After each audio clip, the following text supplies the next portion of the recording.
All right, my people, welcome back onto this one. Well, today's headline: 20 sons to defend Peter Obi of the Labour Party.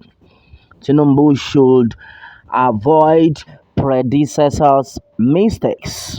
This had been said by FASOURANTI. All right, my brother, my sister, this is another one reaching us. 20 sons prepared to defend OB APC may hire 12.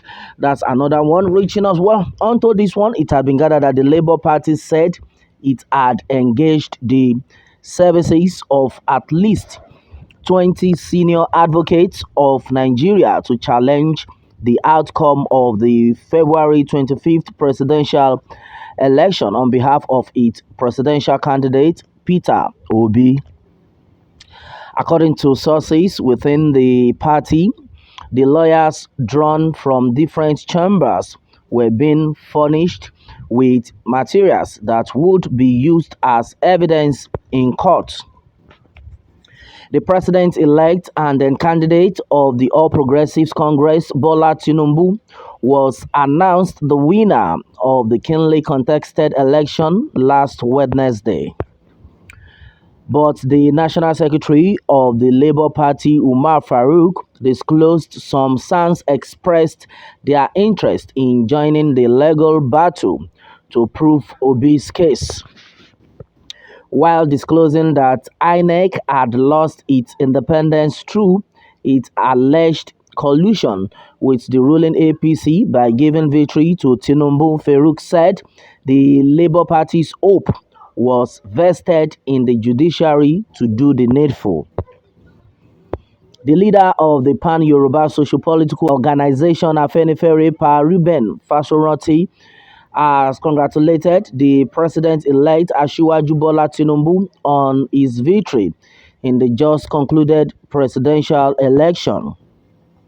Meanwhile, Fasoranti advised Tinubu to avoid the mistakes made by his predecessor by ensuring that every ethnic group was united in his administration.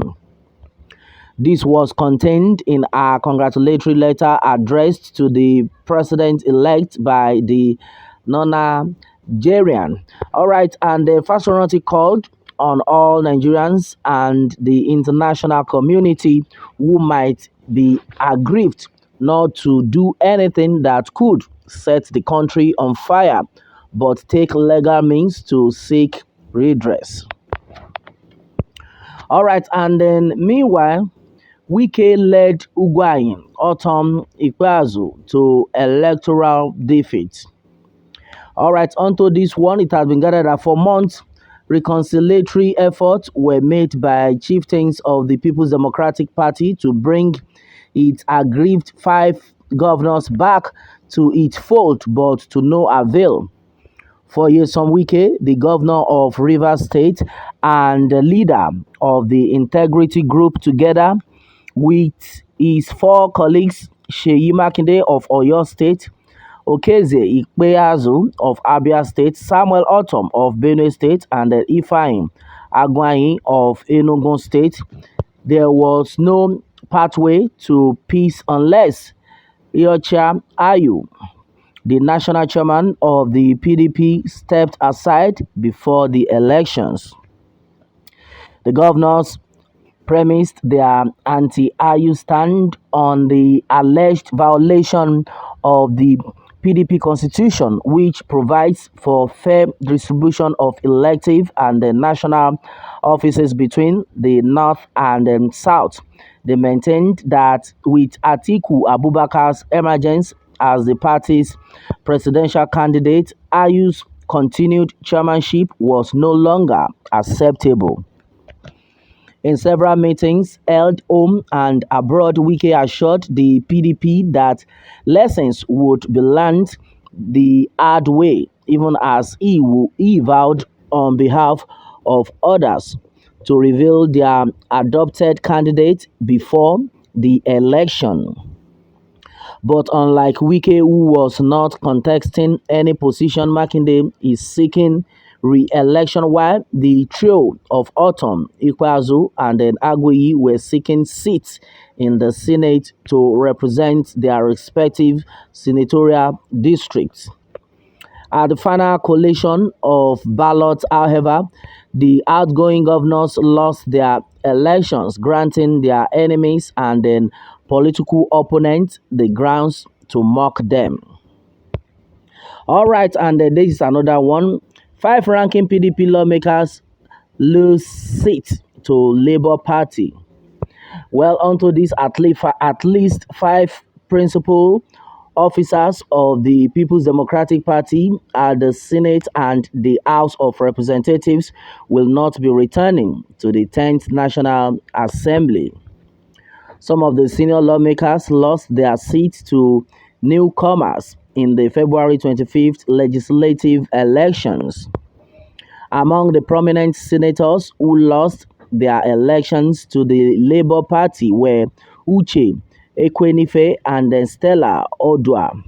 Ekwenife was defeated by Victor Ume of Labour Party, who clinched the Anambra South seat, while Odua, a former aviation minister and a two-term senator, lost the Anambra North senatorial seat to Tony Nwoye.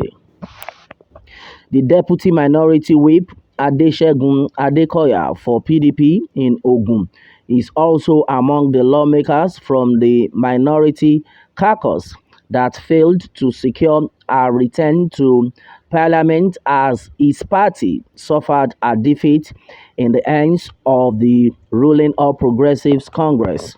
All right, my brother, my sister, this is another strong one reaching us where a lot of things do are actually being gathered here. And in the first place, in fact, the major headline here had stated that 20 sons to defend Peter Obi of Labour Party, and then TINUBU should avoid predecessor's mistake. And this had been said by FASOURANTI. Well, my brother, my sister, this is politics we are talking about right now. And I know we all know politics is a dirty game. As it stands, majority of people are praying for a better country, for a better Nigeria. Yes, so who actually won the presidential election has been the problem right now in the country. Why? Because right now the other candidates are against the winning All Progressive Party that it was a rigged election. But right now we are waiting to see the result from the outcome from the court. Our prayer is that the good Lord will continue to support us and then take care of us all. As far as this country, Nigeria, is concerned, easy. All right, my brother, my sister, this is exactly what it is. What more can we say? Meanwhile, let me have your own take on this, my people, and remember to subscribe for more updates if you are new on this channel. All right, thanks and God bless.